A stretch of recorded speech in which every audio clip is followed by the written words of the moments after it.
ఆయన కూల్గా ఉన్నారా? మైక్ ఆయన పక్కన కూర్చొని టెన్షన్ ఉంటుంది గురు. కూల్ ఏంటి?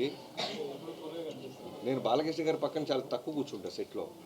అలానే మనోడి పక్కన ఫైర్ బ్రాండ్ అవి. రిజల్ట్ వచ్చేదాకా మాకు ఆ స్ట్రెస్ ఉంటుంది కానీ రిజల్ట్ వచ్చిన తర్వాత కొంచెం ఇంకా రిలాక్స్ అయిపోతాం కదా. సో మీ అందరికీ ఇక్కడే తొడలు కొట్టాను కదా నేను ఇష్టం కొంచెం మరి ఓన్లీ ఆ చెప్పింది అయినాయి అన్నంత హ్యాపీనెస్ ఉంటుంది కొంచెం, అందుకని ఇంకా రిలాక్స్గా నెంబర్స్ ఎందుకండి. ముందైతే ఎక్కడ ఒక నెగిటివ్ వర్డ్ లేకుండా అంత పాజిటివ్ ఉంది రిపోర్ట్. పండగ సినిమా రెవెన్యూ ఎంత చేస్తుంది అనేది ఇంకా స్లోగా టైమే చెప్తుంది. బాబీ గారు ఈ సినిమాలకి ఫస్ట్ నెగిటివ్ టాక్ వచ్చి హిట్ అవుతుంటాయి, దీనికి ఫస్ట్ డే నుంచి బ్లాక్ బస్టర్ టాక్ వస్తుంది, ఎలా ఉంది? చాలా ఆనందంగా ఉందండి. మీరు వేసిన ప్రశ్నలోనే ముందు చెప్తుంటే చాలా వినడానికి ఆనందంగా ఉంది. Thank you so much. బేసిక్గా మాస్ కమర్షియల్ సినిమాకి టెక్నికల్ అప్రిషియేషన్ చాలా అర్థం. ఈ సినిమా గురించి, మ్యూజిక్ గురించి, లైక్ ఎడిటర్ గురించి అన్నీ మాట్లాడుతున్నాం, యాక్షన్ కొరియోగ్రఫీ టోటల్. సో దాని అదే మీకు చెప్పాను కదండి, వంశీ గారు నేను ప్రాజెక్ట్ స్టార్ట్ చేసినప్పుడు మా మెయిన్ మోటివ్ ఏంటంటే ఖచ్చితంగా చాలా న్యూ ఏజ్ కమర్షియల్ ఫిల్మ్, గొప్ప కథలు ఏమి రాయలేము.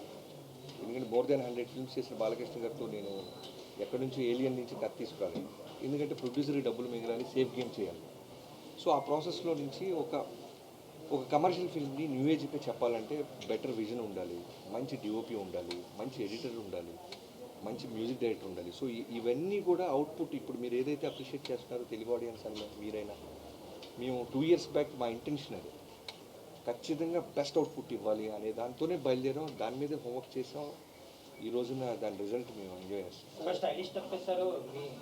శేఖర్ గారు లాస్ట్ మినిట్లో బాలకృష్ణ గారు పవర్ఫుల్ డైలాగ్స్ అవన్నీ మేము ఎక్స్పీరియన్స్ చేసినాం. సెటిల్గా అనిపించారు ఈ సినిమాలో బాలకృష్ణ గారు. ఎక్కడ కూడా ప్రీవియస్ మూవీస్కి కంపేర్ చేస్తే బాలకృష్ణ గారిలో సెటిల్నెస్ అనేది చాలా అండర్లైన్ చేశారు. అది బాగా వర్కౌట్ అయింది కాన్షియస్గా తీసుకుని కాన్షియస్గానండి. ఎందుకంటే ఇప్పుడు బాలకృష్ణ గారితో ఓ డైరెక్టర్గా నాకు పేరు రావాలన్నా, ఆడియన్స్ మిగతా సినిమాల కన్నా ఈ సినిమాకి ఎక్కువ ఎంజాయ్ చేస్తూ వెళ్ళాలన్నా ఎక్కడో ఒక ఎక్స్ఫ్యాక్టర్ మనం క్రియేట్ చేస్తూ ఉండాలి. అది విజువల్స్లో అయి ఉండొచ్చు, బాలకృష్ణ గారి ప్రజెన్స్లో అయి ఉండొచ్చు, అలానే కాస్ట్యూమ్స్లో అయి ఉండొచ్చు. కాస్ట్యూమ్స్ ఇంతమంది పోతున్నారంటే హర్ష అని మా కాస్ట్యూమ్ స్టైలిష్ ఉన్నారు, తను కూడా తన టీంతో పాటు రోజు ఉండి బాలకృష్ణ గారిని కంఫర్టబుల్గా చూసుకుంటూ, బాలకృష్ణ గారు దేని మీద అందంగా ఉంటారు. ఎందుకంటే వన్స్ మనం ఏదైనా వేసామంటే దానికి ఒకసారి ఫిక్స్ అయిపోతారు బాలకృష్ణ గారు లాంటి సీనియర్ హీరోస్. సో ఆయన ఒంటి మీదకి వెళ్ళడానికి ముందే మేము చాలా హోంవర్క్ చేసాము.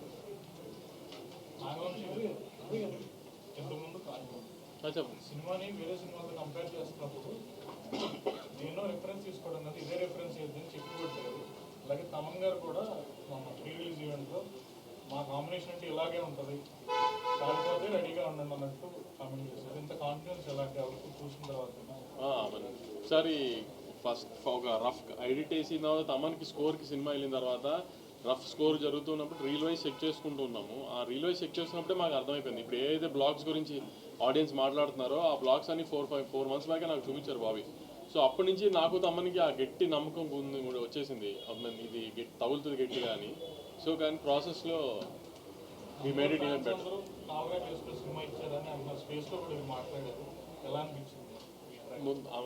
ఫస్ట్ ఎప్పుడైనా ఇట్లాంటి మాస్ హీరోస్తో చేసినప్పుడు ఫ్యాన్స్ని సాటిస్ఫై చేయడమే కదా మెయిన్ టార్గెట్. వాళ్ళు హ్యాపీగా ఉన్నారు.